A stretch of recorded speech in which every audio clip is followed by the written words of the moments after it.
Assalamu alaikum, I'm Aisha and you're watching Samar News. Here are today's headlines. Benjamin Netanyahu, speaking at a cabinet meeting, says he held talks with US Vice President Vance regarding ongoing Iran negotiations. He added that Washington, under Donald Trump, is focused on ending Iran's enrichment program for years to come. Netanyahu said Israel fully supports the US position, including reported moves toward a naval blockade following Iran's violations. He stressed close US-Israel coordination and warned that the current ceasefire with Iran could collapse quickly. Hakan Fidan has accused Israel of constantly seeking new adversaries, saying the country cannot live without an enemy. In a televised interview, Fidan stated that after Iran, Israel is now attempting to portray Turkey as its next enemy. He further claimed that this approach is not limited to Prime Minister Benjamin Netanyahu's government, but is also echoed by some opposition figures. According to Fidan, this shift reflects what he described as a growing state strategy within Israel to redefine its regional stance.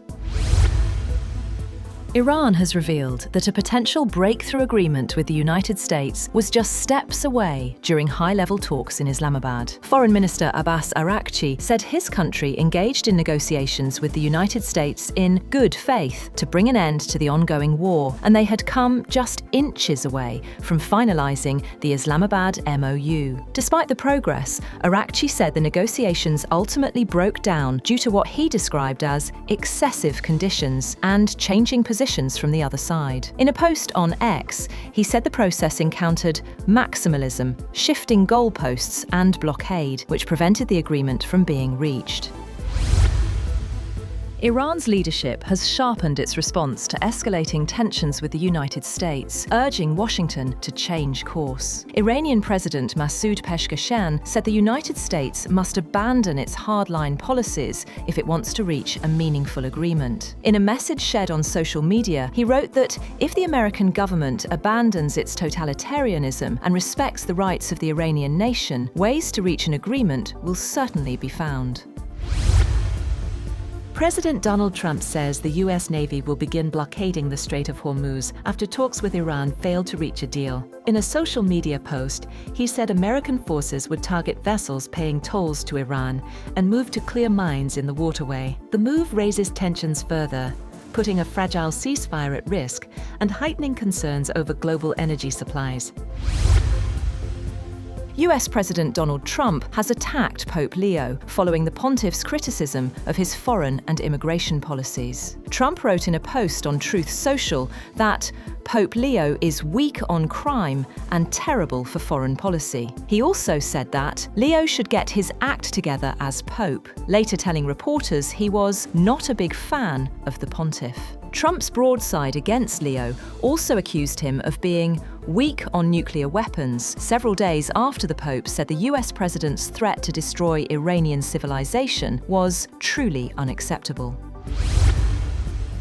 Pope Leo has landed in Algeria, beginning an 11-day visit to 4 African nations. Speaking aboard his flight, the Pope said he is not influenced by political pressure, including from the administration of Donald Trump. He stressed that his mission is guided by faith, not politics, adding that the Church does not view global matters through a foreign policy lens. The Pope reiterated that his focus remains on sharing the message of the gospel and promoting peace.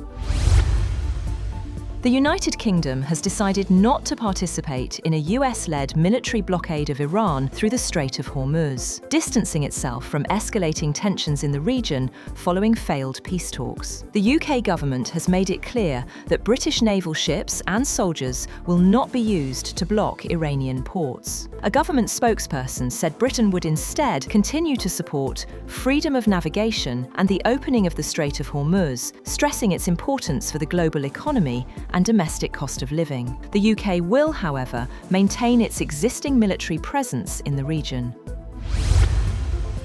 Australia has said that a woman will lead its army for the first time in history as part of a reshuffle of the country's Defence Force leadership. The government said in a statement that Lieutenant General Susan Coyle, the current Chief of Joint Capabilities, will become Chief of Army in July. She will replace Lieutenant General Simon Stewart. Defence Minister Richard Marles called Coyle's appointment a deeply historic moment. Oil prices have jumped above $100 a barrel as the US Navy prepared to block ships from reaching Iran via the Strait of Hormuz. Brent crude futures rose $6.71, or 7.05% to $101.91 a barrel after settling 0.75% lower on Friday. US West Texas Intermediate was at $104.16 a barrel, up $7.59, or 7.86%, following a 1.33% loss in the previous session. That's all for now. For more updates, visit www.samar.tv. Thank you for watching Samar News.